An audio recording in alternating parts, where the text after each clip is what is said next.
क्या आप जानते हैं कि आपके शरीर पर मौजूद कुछ साधारण से चिन्ह आपके भाग्य का सबसे बड़ा रहस्य बन सकते हैं?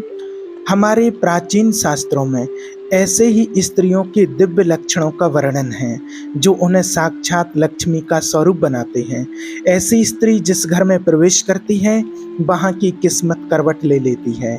लेकिन प्रश्न ये है कि उस सौभाग्यशाली स्त्री की पहचान क्या है? वो कौन से 11 गुप्त संकेत हैं जिन्हें हमारे महान ऋषियों ने सामुद्रिक शास्त्रों में विशेष रूप से बताया है? इस वीडियो में हम परमहंस योगानंद जी के दिव्य विचारों के साथ उन लक्षणों से पर्दा उठाएंगे जो न केवल किसी स्त्री की पहचान बनते हैं बल्कि आपके जीवन में सौभाग्य की जागृति का माध्यम भी हो सकते हैं। हर लक्षण को ध्यान से सुनिएगा क्योंकि ये केवल संकेत नहीं, आपके अपने भाग्य की चाबी भी हो सकते हैं। सनातन धर्म में स्त्री का दिव्य स्वरूप। परमहंस योगानंद जी कहते हैं कि हर जीव आत्मा में, हर मनुष्य में स्वयं परमात्मा का ही अंश, उन्हीं का गीत और उन्हीं का चैतन्य छुपा हुआ होता है। जब सृष्टि का आरंभ हुआ तो उसी एक परम तत्व ने स्वयं को 2 रूपों में प्रकट किया, एक से पुरुष और दूसरे से नारी का प्रकट हुआ। स्वामी जी बताते हैं कि पुरुष यदि दायां अंग है तो नारी बायां अंग है, जिसे हम प्रकृति या देवीय शक्ति कहते हैं। इसी सत्य को हमारे प्राचीन ऋषि मुनियों ने अपने ध्यान में भी अनुभव किया। इसीलिए वेदों और शास्त्रों में नारी को कभी पुरुष से कम नहीं बल्कि अर्धांगिनी कहा गया है। अर्धांगिनी अर्थात पुरुष के अस्तित्व का, उसकी आत्मा का आधा अंग। जब स्त्री पुरुष का आधा अंग ही है तो फिर ऊंच नीच का भाव कहाँ रह जाता है? वे तो एक दूसरे के पूरक हैं। स्वामी जी आगे कहते हैं कि स्त्री केवल अर्धांगिनी ही नहीं बल्कि सहधर्मणी भी है, अर्थात धर्म के पथ पर साथ चलने वाली, जीवन के हर यज्ञ में, हर अनुष्ठान में बराबर की भागीदार। हमारे शास्त्रों में यह स्पष्ट विधान है कि पत्नी की उपस्थिति के बिना कोई भी शुभ कार्य, कोई भी यज्ञ पूर्ण या सफल नहीं माना जा सकता है। इस प्रकार सनातन दृष्टि में नारी केवल एक देह नहीं बल्कि एक दिव्य शक्ति है। वह शक्ति जिसके बिना शिव भी अधूरे हैं। वह घर की स्वामिनी है, समाज का आधार है। क्यों आवश्यक है स्त्री का सम्मान? परमहंस योगानंद जी कहते हैं, यत्र नार्यस्तु पूज्यन्ते रमन्ते तत्र देवता। इसका अर्थ है जहाँ स्त्रियों का आदर सम्मान होता है, जहाँ वे प्रसन्न और प्रतिष्ठित रहती हैं, वहाँ देवताओं का वास होता है। योगानंद स्वामी जी समझाते हैं कि देवताओं का वास, देवता कोई व्यक्ति नहीं बल्कि वे दिव्य शक्तियाँ हैं जो जीवन में सुख, शांति, समृद्धि और कृपा लाती हैं। जिस घर में स्त्री का सम्मान होता है वहाँ स्वयं लक्ष्मी अर्थात ऐश्वर्य का वास होता है और वह घर दिव्य आभा से भर जाता है। किंतु स्वामी जी इस श्लोक के दूसरे भाग पर भी ध्यान देने को कहते हैं जो एक चेतावनी है। जहाँ स्त्रियों का अनादर होता है, जहाँ उनके साथ दुराचरण से वे व्यतीत होती हैं, वहाँ किए गए सभी शुभ कर्म, सभी यज्ञ, सभी प्रयास निष्फल हो जाते हैं। वह परिवार धीरे धीरे नष्ट हो जाता है। परमहंस योगानंद जी कहते हैं, जब हम एक स्त्री का सम्मान करते हैं तो हम उस आदि शक्ति का सम्मान करते हैं जिसका वह प्रतीक है। यह सम्मान एक चुंबक की तरह दिव्य कृपा को आकर्षित करता है। इसलिए स्त्री का सम्मान करना हमारा कर्तव्य ही नहीं बल्कि हमारी अपनी आध्यात्मिक और भौतिक उन्नति का मार्ग भी है। कौन सी नारी पृथ्वी को पवित्र करती है? तो वह कौन से गुण हैं जो एक साधारण सी स्त्री को नारायणी का स्वरूप प्रदान करते हैं? परमहंस योगानंद जी बताते हैं कि स्त्री का सच्चा सौंदर्य और उसकी शक्ति उसके बाहरी रूप रंग में नहीं बल्कि उसके आंतरिक गुणों और आत्मबल में छुपी हुई होती है। जो नारी पृथ्वी को पवित्र करती है वह अपने आचरण से पहचानी जाती है। स्वामी जी कहते हैं कि जिस नारी के भीतर धैर्य, सहनशीलता और एक गहरी समझदारी का वास होता है वही महानता के पथ पर अग्रसर होती है। वह कठिनाइयों में विचलित नहीं होती बल्कि शांत मन और ईश्वर पर विश्वास के साथ हर परिस्थिति का सामना करती है। योगानंद जी आगे बताते हैं कि लज्जा यानी कि स्वाभाविक शालीनता और नैतिक आचरण नारी का सबसे बड़ा आभूषण है। यह कोई कमजोरी नहीं बल्कि आत्मसम्मान और आत्मनियंत्रण की शक्ति है जो उसके चरित्र की रक्षा करती है। इसके साथ ही परमहंस योगानंद जी मधुर वाणी के महत्व पर बल देते हैं। जिस स्त्री की वाणी में मिठास है, जिसके वचन शुद्ध मन और करुणा से निकलते हैं, वह अपने शब्दों से ही परिवार में स्वर्ग का निर्माण कर सकती है। और जब एक नारी में ये सब गुण धैर्य, शालीनता, मधुर वाणी और धर्म में अटूट निष्ठा एक साथ मिलते हैं तो योगानंद जी कहते हैं वही नारी पृथ्वी को पवित्र करती है। वे बताते हैं कि ऐसी नारी के पास एक ऐसी अमोघ शक्ति आ जाती है जिसके सामने बड़े बड़े योगियों की साधना भी छोटी पड़ जाती है। जैसे सती अनसुईया ने अपने पतिव्रत के बल से ही त्रिदेवों को शिशु बना दिया था, उसी प्रकार एक गुणी और धर्मपरायण स्त्री अपने आत्मबल से असंभव को भी संभव कर सकती है। वो जहाँ चरण रखती हैं वो भूमि तीर्थ बन जाती है। कैसे पहचाने एक भाग्यशाली स्त्री को? हमारे महान ऋषियों की दृष्टि अत्यंत सूक्ष्म थी। उन्होंने यह अनुभव किया कि हमारा यह स्थूल शरीर हमारे सूक्ष्म शरीर का और हमारे संचित कर्मों का एक प्रतिबिंब मात्र है। इसी गहरे ज्ञान से सामुद्रिक शास्त्र जैसी विद्या का जन्म हुआ जो शरीर के लक्षणों को देखकर व्यक्ति के स्वभाव और उसकी नियति को समझने का विज्ञान है। हमारे शास्त्र समझाते हैं कि इन लक्षणों को किसी को आंकने या छोटा बड़ा समझने के लिए नहीं बल्कि उस ईश्वरीय विधान को समझने के लिए जानना चाहिए जो हर अणु परमाणु में व्याप्त है।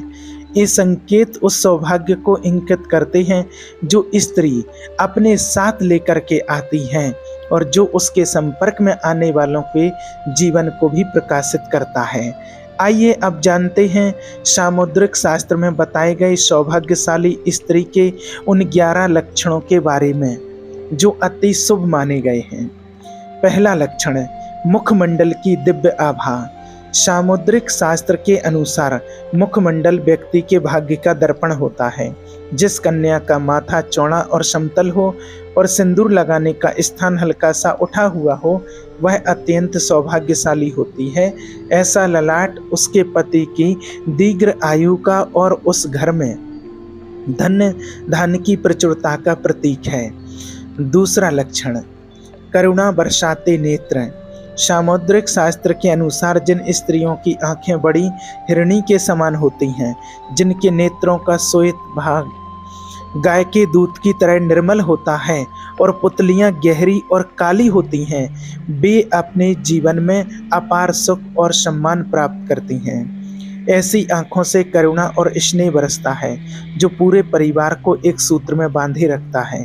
तीसरा लक्षण, समुद्र सूचक नासिका। सामुद्रिक शास्त्र के अनुसार नाक को समृद्धि और प्रतिष्ठा से जोड़ा गया है। जिन स्त्रियों के नाक के अगले हिस्से पर तिल या मसा होता है वे धन को चुंबक की तरह आकर्षित करती हैं। यदि नाक का अग्रभाग थोड़ा लंबा हो तो ऐसी स्त्री जीवन भर रानी के समान सुख भोगती है। चौथा लक्षण, मधुर वाणी और उज्ज्वल दंत। वाणी और मुस्कान किसी भी स्त्री का सबसे बड़ा आकर्षण है। सामुद्रिक शास्त्र बताता है कि जिन स्त्रियों के दांत एक समान पंक्ति में दूध के समान श्वेत और चमकीले होते हैं वे राज्य से सुख भोगती हैं। और यदि ऐसी स्त्री की वाणी कोयल के समान मधुर हो तो वह अपने पति को अत्यधिक प्रिय होती है और अपने घर को स्वर्ग बना देती है। पांचवा लक्षण, लंबे और रेशमी केस। केसों को स्त्री की ऊर्जा और सौभाग्य का प्रतीक माना गया है। सामुद्रिक शास्त्र के अनुसार जिन स्त्रियों के बाल लंबे, रेशमी, घने और भौरे के समान काले होते हैं वे अपने पति और परिवार के भाग्य में वृद्धि करती हैं। ऐसे केस उत्तम स्वास्थ्य और आंतरिक शक्ति के भी सूचक हैं। छठवां लक्षण, सुडौल गर्दन और उन्नत वक्ष। सामुद्रिक शास्त्र में गर्दन की बनावट को भी सौभाग्य का एक प्रमुख लक्षण माना गया है। जिस स्त्री के गले में 3 स्पष्ट रेखाएं पड़ती हों, वह अपने पति के जीवन में अपार ऐश्वर्य और समृद्धि लेकर के आती है। इसी प्रकार ऊंचे और सुडौल वक्ष स्थल वाली स्त्रियां अत्यंत सौभाग्यशाली होती हैं और उनकी संतान भी अत्यंत उन्नत और सफल होती हैं। 7वां लक्षण, सिंह के समान कटी। सामुद्रिक शास्त्र के अनुसार स्त्री की कमर अगर सिंह के समान पतली हो तो यह अत्यंत शुभ लक्षण है। यदि पेट पर 3 स्पष्ट रेखाएं या वलियां पड़ती हों तो ऐसी स्त्री अपने पति के भाग्योदय का कारण बनती है और पूरे वंश को आगे बढ़ाती है। 8वां लक्षण, कमल समान चरण। सामुद्रिक शास्त्र के अनुसार स्त्री चरणों का भूमि से स्पर्श स्थिरता और सौभाग्य का प्रतीक है। जिन स्त्रियों के पैर के तलवे कोमल चिकने हों और उन पर त्रिकोण या कमल जैसा कोई शुभ चिन्ह हो, वे साक्षात लक्ष्मी का स्वरूप मानी जाती हैं। यदि उनके पैर की सबसे छोटी उंगली भूमि को स्पर्श करती हो तो यह भी अत्यंत भाग्यशाली होने का संकेत है। ऐसी स्त्री जहाँ भी जाती हैं अपने साथ सुख समृद्धि ले जाती हैं। 9वां लक्षण है लंबी उंगलियां और लालिमा युक्त हथेली। सामुद्रिक शास्त्र के अनुसार हाथों की बनावट स्त्री की बुद्धि और उसके भाग्य को दर्शाती है। जिनकी उंगलियां लंबी, सुंदर और पतली होती हैं, वे तीव्र बुद्धि की स्वामिनी होती हैं। यदि उनकी हथेली कमल पुष्प की भांति लालिमा लिए हो और कोमल हो तो वे स्वयं तो भाग्यशाली होती ही हैं, दूसरों के लिए भी सौभाग्य के द्वार खोल देती हैं। 10वां लक्षण, मुख पर भाग्यशाली तिल। तिल के रूप में भाग्य के चिन्ह शरीर पर अंकित होते हैं। सामुद्रिक शास्त्र के अनुसार यदि किसी स्त्री की भौहों के बीच में तिल हो तो वह अत्यंत बुद्धिमान और भाग्यशाली होती हैं। होंठ के ऊपर तिल उसके आकर्षण, व्यक्तित्व और सफलता का सूचक है। बाएं गाल पर तिल उत्तम पाक कला और नाक के पास तिल धन धान्य का संकेत देता है। 11वां लक्षण, देह पर सौभाग्य के चिन्ह। सामुद्रिक शास्त्र के अनुसार मुख के अतिरिक्त देह के अन्य भागों पर तिल भी विशेष महत्व रखते हैं। नाभि के ठीक नीचे तिल या मसा होना सभी सुखों की प्राप्ति का संकेत है। पीठ पर तिल बताता है कि स्त्री अपने परिश्रम से धनवान बनेगी और कमर पर तिल अपार धन वैभव का सूचक है। अंत में योगानंद स्वामी जी हमें स्मरण कराते हैं कि ये शारीरिक लक्षण हमारे पूर्व कर्मों के फल हैं, लेकिन सच्चा सौभाग्य तो हमारे चरित्र और सद्गुणों से ही जागृत होता है। इन संकेतों को जानकर हमें अहंकार या हीन भावना में नहीं पड़ना चाहिए, बल्कि अच्छे कर्म करते हुए और ईश्वर का ध्यान करते हुए अपने सौभाग्य को निरंतर बढ़ाते रहना चाहिए। तो आज की इस दिव्य चर्चा में बस इतना ही। आपको यह वीडियो कैसी लगी? अपने विचार हमें नीचे कमेंट में ज़रूर बताइए। और यदि ये जानकारी आपको उपयोगी लगी हो तो इसे अपने प्रियजनों तक पहुंचाएं, ताकि अधिक से अधिक लोग इस ज्ञान से लाभान्वित हो सकें। और हमारे चैनल को सब्सक्राइब करना ना भूलें, ताकि ऐसे ही प्रेरणादायक विषयों से आप जुड़े रहें। फिर मिलेंगे अगली वीडियो में, तब तक के लिए आपका बहुत बहुत धन्यवाद।